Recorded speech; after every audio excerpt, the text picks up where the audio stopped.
तो आगे हम जो किए थे उस ट्रांजिटिव रिलेशन के बारे में, मतलब संक्रामक संबंध जो किए थे उसके आगे देखते हैं। एग्जाम्पल कुछ कर रहे थे। तो R1 हमने लिया था 1 1 2 2 3 3 4 4, ठीक है।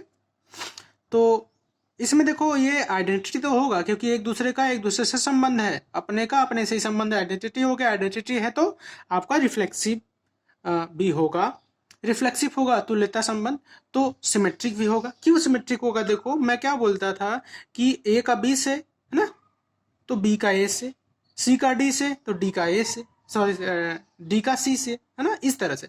तो ए का देखो, ए का ए से, बी का बी से, सी का सी से, डी का डी से। तो देखो वही यही कर रहा था ना, a R b, b R a हो जाएगा ना। देखो ये उल्टा कर दो सीधा कर दो वही रिलेशन होगा, तो आपका सिमेट्रिक हो गया। देखो ट्रांजिटिव भी होगा, ट्रांजिटिव भी होगा ये। देखो क्यों होगा ट्रांजिटिव, कैसे सोचोगे कि ट्रांजिटिव होगा कि नहीं? ठीक है, देखो ये ट्रांजिटिव है, ये तीनों। देखो जैसे मैं क्या बोल रहा था कि x y belongs to R है, y z belongs to R है, तो x z belongs to R होना चाहिए। देखो यहाँ पे x y belongs to R हो रहा है नहीं, होगा, हो रहा है कि नहीं? देखो अच्छा एक चीज देखो आप लोग कि मैं यहाँ पे समझा रहा हूँ आप लोग को, ठीक है। यहाँ पे अगर आप लोग को दिख रहा हो, मैं आपको ये R3 समझाता हूँ पहले, ठीक है। R3 देखो पहले 1 1 है, 2 2 है, 3 3 4 4। तो देखो आपका ये आपका आइडेंटिटी होगा क्या? नहीं। क्यों आइडेंटिटी? क्योंकि अदर चीज भी आ गया यहाँ पे। अच्छा देखो आइडेंटिटी है, इसके साथ कुछ चीज और आ गया, तो ये क्या हो गया? रिफ्लेक्सिव। सिमेट्रिक भी होगा भाई। देखो इन दूसरे का तो सिमेट्रिक हो ही जाएगा ना, उल्टा सीधा लिख दो वो बात एक ही है। 1 2 2 1 है तो भाई है कि सिमेट्रिक भी होगा। देखो ट्रांजिटिव क्यों होगा, देखो यहाँ पे, यहाँ देखो, यहाँ पे देखो आप लोग, मैं यहाँ पे देखो मैं क्या बोला था कि ट्रांजिटिव के लिए a R b and b R c हो तो ए आर सी भी होना चाहिए, होना चाहिए कि नहीं? तो देखें यहाँ पे लिखो, यहाँ पे देखो, यहाँ से लेते हैं 1 R 1, ये 1 R 1 है कि नहीं? और दूसरा क्या है?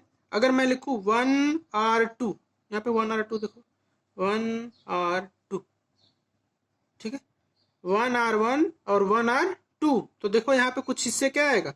1 R 2 आ रहा है कि नहीं? देखो यहाँ 1 R 2 आ रहा है, इस इन दोनों को मिला के ये आ रहा है, तो 1 R 2 आया कि नहीं? बात ये हो गई सही। और दूसरा देखो, अगर हम लिखें 1 R 2 एंड 2 R 1, तो इससे क्या आएगा? 2 R 1 आएगा, आएगा नहीं? उल्टा भी आ गया 2 R 1, तो देखो यहाँ पे 2 R 1 आ गया। तो देखो ऐसे ही सबका देखो आप लोग, ऐसे ही इसका देखो, इसका देखो, सब देखोगे तो क्या आएगा? आ जाएगा ट्रांजिटिव। तो इसलिए क्या हो गया? ये ट्रांजिटिव भी हो जाएगा। ठीक है, समझ में आ रहा है? अब देखो यहाँ पे देखो R 4, देखो R 4 के देखते ही लग गया हमें कि आइडेंटिटी नहीं है, आइडेंटिटी नहीं है तो रिफ्लेक्सिव भी नहीं है, सिमेट्रिक भी नहीं है। भाई उल्टा करोगे तो आएगा ही नहीं है, और लेकिन ट्रांजिटिव होगा, मतलब संक्रमक होगा। क्योंकि भाई साहब इसमें ए आर बी दिया है, यहाँ भी ए आर बी दिया, सी तो दिया ही नहीं है, ठीक है। तो जब सी भी नहीं दिया हो, ए आर बी ही दिया हो, तो उसको ट्रांजिटिव हम मान लेंगे। तो ये आपका क्या हो जाएगा? सही हो जाएगा, ठीक है। जैसे मैं इसमें एक बार और देखो, ये तीसरे वाले में एक चीज और दिया है कि देखो 1 R 2 दिया है यहाँ पे, 1 R 2 दिया है, और क्या दिया है? 2 R 1, सॉरी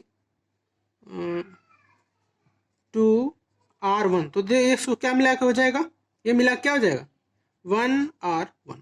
तो देखिए 1 R 1 दिया है कि नहीं ये, तो भाई ये हो गया आपका ट्रांजिटिव। अब देखो R 2 दिया है, अब देखो R 2 देखो था यहाँ तक तो, लेकिन बात नहीं है, क्या नहीं होगा?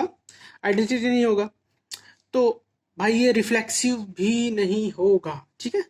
रिफ्लेक्सिव जब नहीं होगा, देखो सिमेट्रिक तो होगा होगा। भाई रिफ्लेक्सिव क्यों नहीं हुआ? क्योंकि पूरा आइडेंटिटी नहीं दिया था ना, 4 4 तो मिसिंग था ना, 4 4 मिसिंग है ना, 4 4 मिसिंग है, तो भाई ये सिमेट्रिक तो हो जाएगा। क्यों? क्योंकि वो जब 4 4 मिसिंग है तो भाई ये क्या नहीं होगा? आपका रिफ्लेक्सिव नहीं होगा, लेकिन सिमेट्रिक होगा। क्योंकि 1 2 2 1, 3 3 का 3 3, 2 का 2 2, 1 1 का 1 2, 1 1 का 1 1 ही आएगा। अब ट्रांजिटिव भी होगा कि नहीं? होगा। इसी तरह से करके देख लेना आप लोग।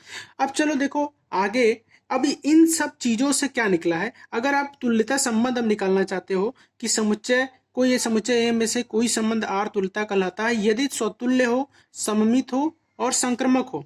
मतलब रिफ्लेक्सिव होना चाहिए, सिमेट्रिक होना चाहिए ट्रांजिटिव, तब वो क्या होगा, इक्विवेलेंस रिलेशन, जो हम पढ़ चुके हैं। और आगे हम सवाल वगैरह लेके, क्वेश्चन वगैरह लेके समझाएंगे तो आप लोग को ज़्यादा अच्छा आएगा।